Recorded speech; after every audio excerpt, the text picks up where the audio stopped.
My name's April Siler. I am the newest director of the Australian community here in New York. I've been here since 2011. And I started my career in Australia in the manufacturing sector at Visy. And I came to New York with an Australian startup, the Chia Co, and I've spent the rest of my time here in the food and beverage industry, leading marketing and growth for Califia Farms. And I was the CEO of the D2C supplements brand, 8 Brands. And now I have my own champagne company, Reverse, which some of you may have tried tonight. So thank you for joining us. And for our panel, we have Tania Yuki. So Tania's had a brilliant career from a lawyer to a wonderful corporate media career and then starting and selling her own company. And Chris Casey from KPMG to Bloomberg and then on to Amazon. So I would love it if you would please both introduce yourselves. Chris Casey, thank you very much for having me. As April mentioned, I work at Amazon. I've been in New York for 11 years. And at Amazon, I get the opportunity to work with all of our industry technology partners. So I look after that for their AWS business, which, if you're not familiar with AWS, that's the world's largest cloud provider. And so I'm part of our extended leadership team.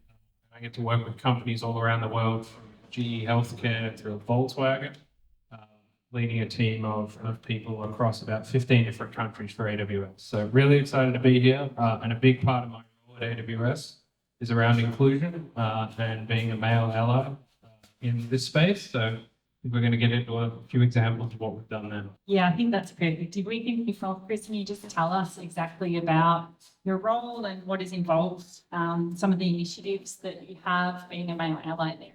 Yeah, sure. So for those of you that haven't read too much about Amazon, it's an incredibly data-driven company, or data-driven company for this audience, maybe is a better way to put that. And really, Amazon takes a pretty systematic approach to inclusion, diversity, and equity across multiple different parameters. But we really look at it as just another key business metric. And I think that's one of the key components for why we've been as successful as we have in terms of pushing the boundaries in this area. And not to diminish the importance of the conversation, but like making it a normal course of business has been a step change for us in terms of leveling out the conversation and making sure it's a conversation that more people are having at more levels. So we monitor metrics across the organization on the number of females in different positions, the promotion rates, the dwell times at different levels across the whole organization. And I think that's maybe one differentiator that we focused on. It's not just entry-level positions where we're looking at diversity metrics and equity in that case, but at all levels of the organization. And in fact, in the last year, we've more than doubled the amount of females that are at the same level as me across Amazon as just one data point.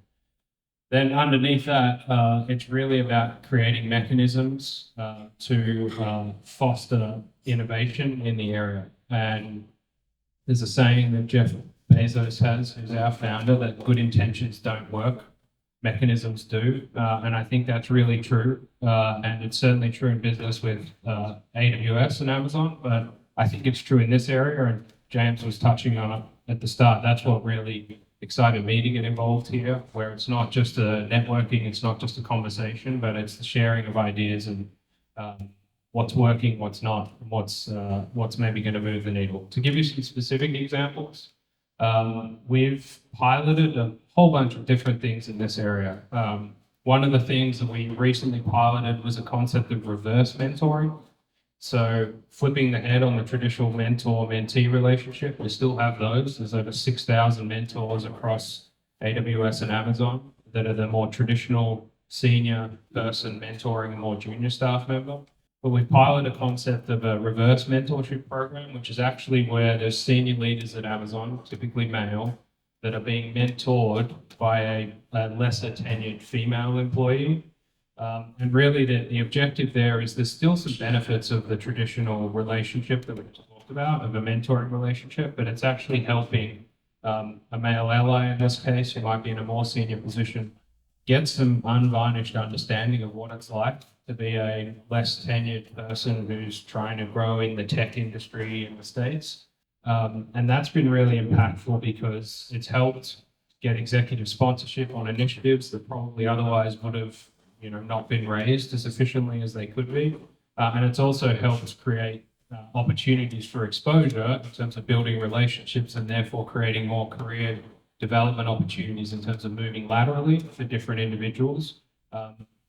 Because they've had that reverse mentor relationship where they're actually building a much deeper and more quantifiable relationship with senior executives. So they're just two examples. I think that's great. And I'm really interested in this, mentoring across different levels and different years of experience. We're all familiar with the glass ceiling theory. But I've actually kept in mind for the past decade something I read in Harvard Business Review that was an alternative theory. It's called the Labyrinth of Leadership.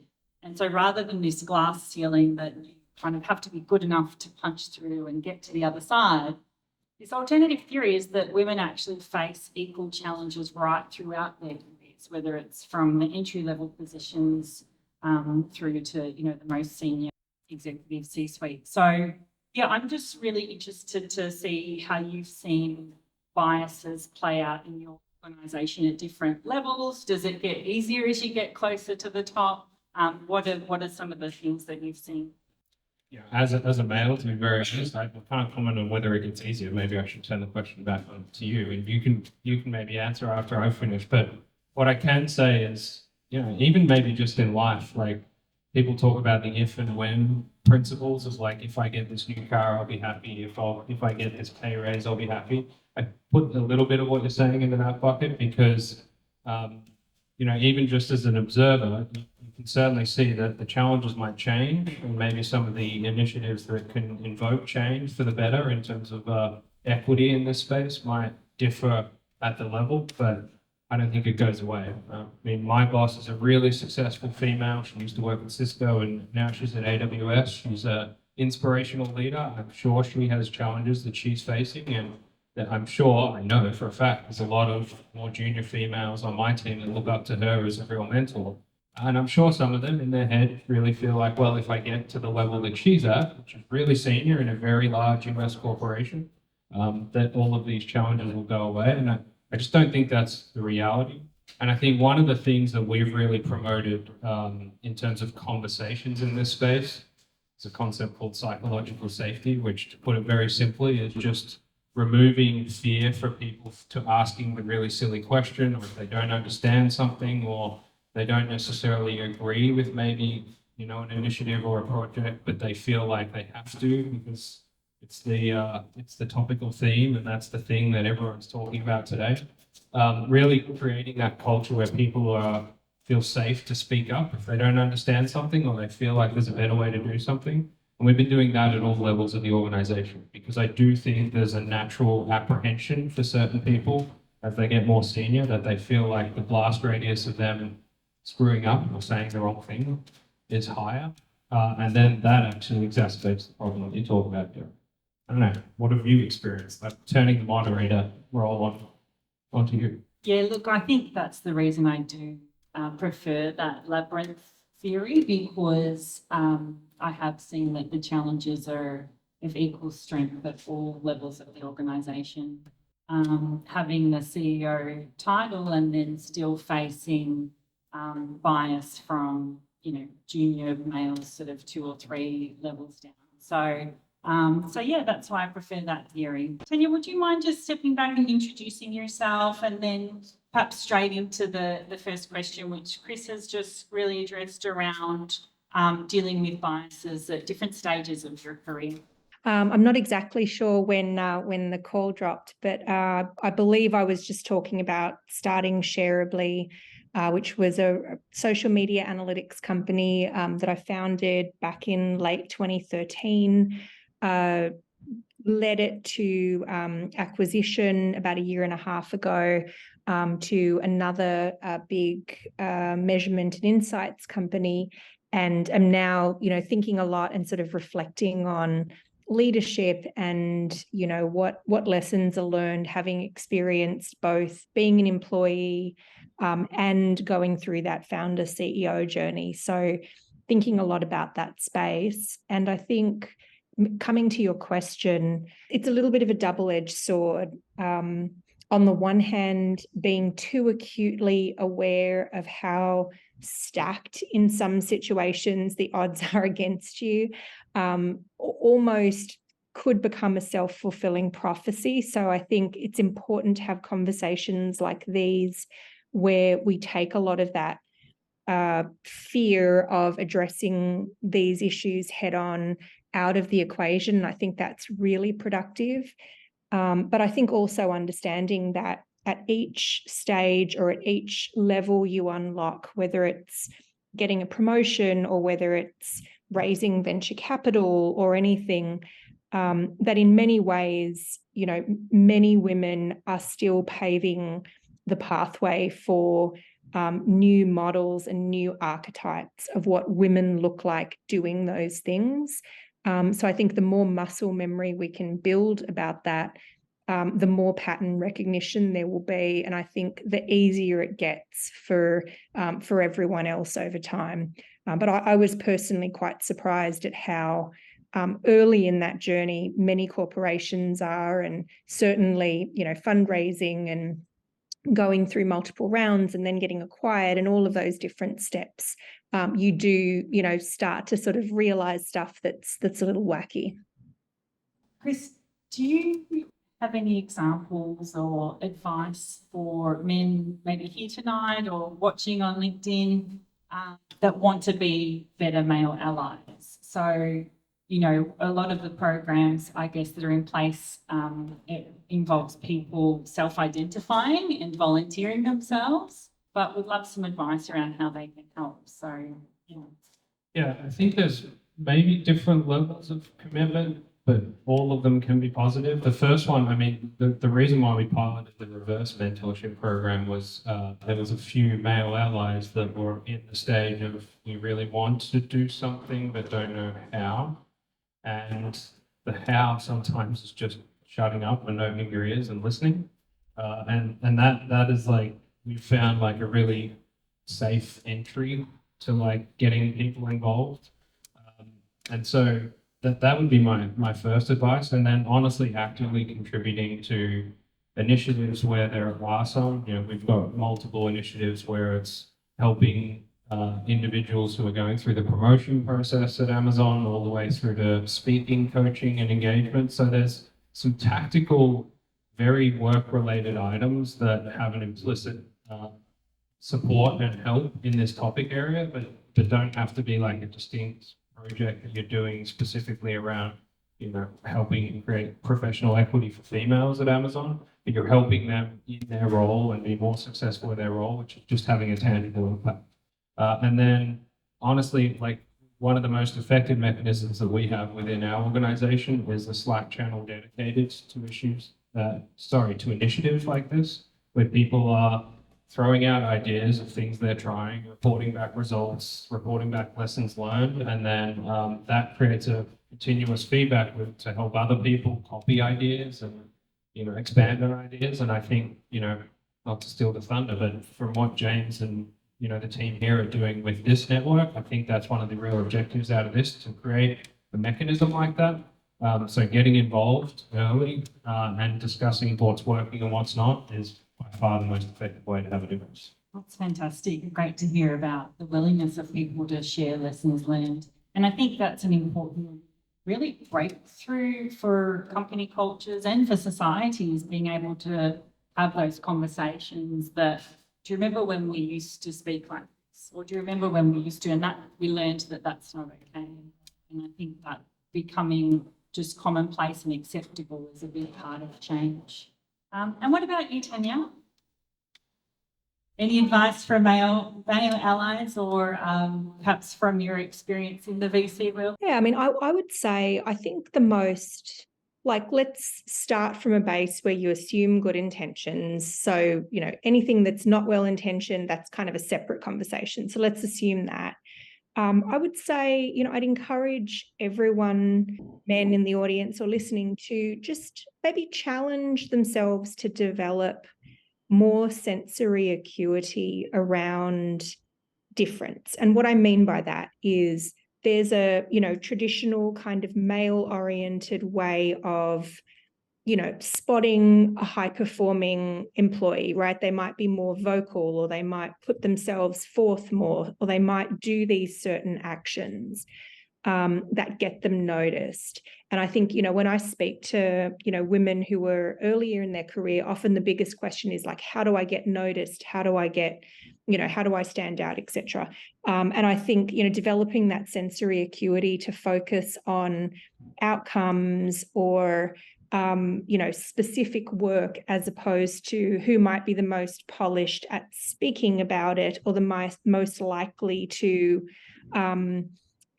take credit openly about their accomplishments. And some of these are a little more gendered than others, and they could also apply to diverse employees, or or a lot of different scenarios. But I think, really focusing on that and looking out for people that might need support or encouragement or opportunities, as opposed to finding them in the traditional ways that you might have been noticed or you might have been taught is sort of a way of getting ahead, quote unquote. To me, that paradigm shift is probably the most, it's the most subtle, but also the most compelling thing. Because I think as long as certain behaviors are the only ones that get rewarded, they become the things that people feel like they have to do. And it becomes a little bit of a cycle around that. So that's probably the most important thing, I think. What unconsciously gets rewarded in companies, whether it's behaviours or even, ways of dressing, and perhaps it's about subconsciously encouraging, women to dress in ways that fit traditional stereotypes, for example. I think that these things can creep into companies, and it's important that we have the discussions to make sure that we're being truly equitable. Kind of brings me to the last question I had, which was around if you have examples of positive conversations that have happened to address issues that you've seen where there's inequitable treatment. I've had quite a few conversations that perhaps haven't gone so well. They're met with resistance, denial, and, that's kind of where the conversation ends. But my point on clothing, I had one really great discussion, sort of a lighthearted one, but a guy asked me about 5 years ago, can you please just explain to me why I'm not allowed to tell the women they look nice anymore? And was just baffled and just really wanted to have a genuine conversation. And it was great. We got into the complexity of it. Are you being equitable? Is it, hey, cool outfit, or is it a little bit more creepy than that? Like, you look nice in your dresses. So yeah, an example of a conversation that was very free, and actually, that person left like, oh, I could actually understand that. Thank you for having that discussion with me. So yeah, examples where people are sort of seeking out information, and in that case, it was met with a welcome, discussion from me. Or advice where you've sort of seen techniques to create change. Any examples? Yeah, I can go first. We actually we go through our performance review cycles once every 6 months. We just went through this, so this is a real recent example. And to the points that you and Tania were talking about unconscious biases, everyone has them. So like one of the things that we've really tried to do within our organization is just acknowledge that to start with. Like, it's not an accusation that you have a bias. Like, everyone naturally has biases based on their background, their social environment, everything like that. And there was a few examples where we were going through different performances of employees in the organization and starting to use words like aggressive and authoritative for a female, and someone was comparing that to a male that was like, gets to the point. The reason why I'm bringing that up is we've now created a culture within our organization where that's not an accusation for the person that may have done that. It's a calling out there that there's an inherent bias in how you're reviewing exactly the same data, which is what Tania was saying, base these decisions on data. And that person actually who did that came up to me after it and said how much he really appreciated that he, made a mistake. Someone actually called him out on the biases, but it wasn't in a way that was scolding for you've really screwed up here. It was more of a supportive, like, hey, you got to watch out for this because what you did there was just comparing apples to apples and coming with a very different conclusion. So that's how we've really tried to. We actually have like a sheet which is here are common biases and here's some of the signs of it. So if I can share that, I will. That's fantastic, and really just normalizing those discussions. Thank you. Tania, to wrap up, any examples from you?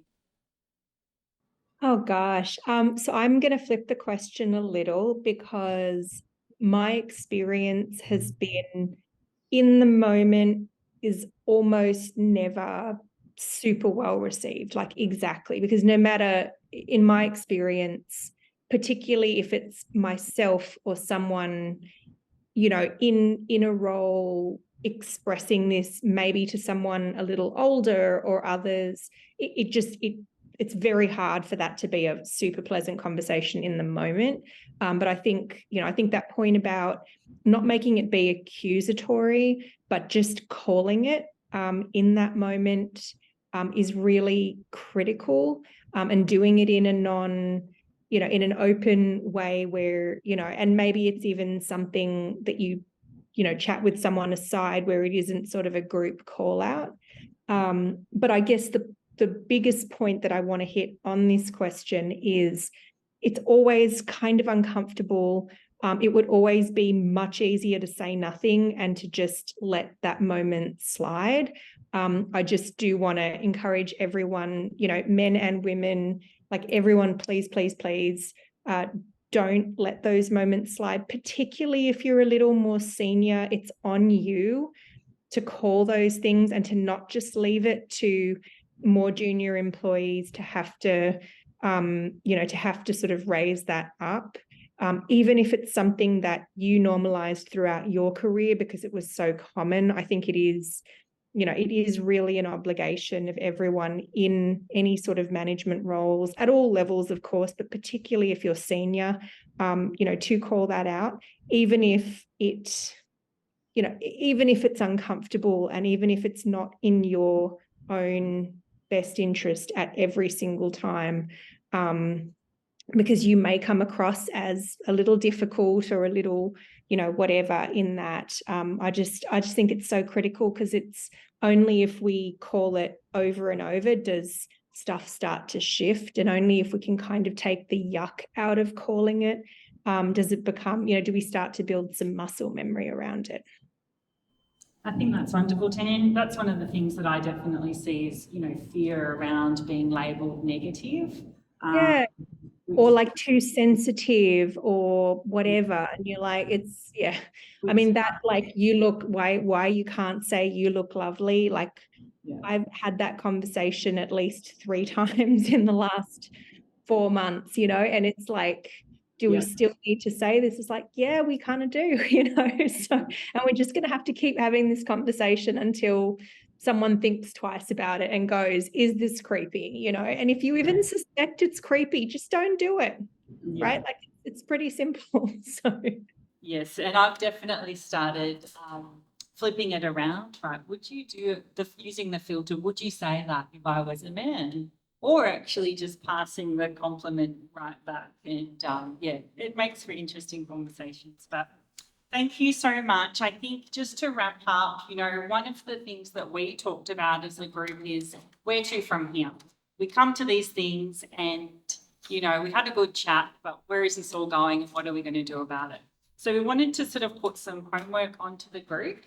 If there's anything that you've heard from Chris or Tania this evening that you think really applies to your workplace or what you do professionally, we would love for you to try it out. Share the ideas, share the concepts, share the feedback that you've heard, and then let us know how it goes. Come to the next event. Maybe you'd like to be a panelist.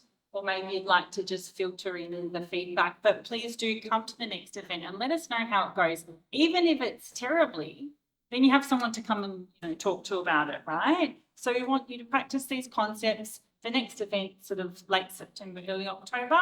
So please watch out for that one, and either if you're able to make it, join in person or online. So thank you very much. Thank you so much, James, and please stay for some discussion and some more drinks. Thank you. Thank you, everyone.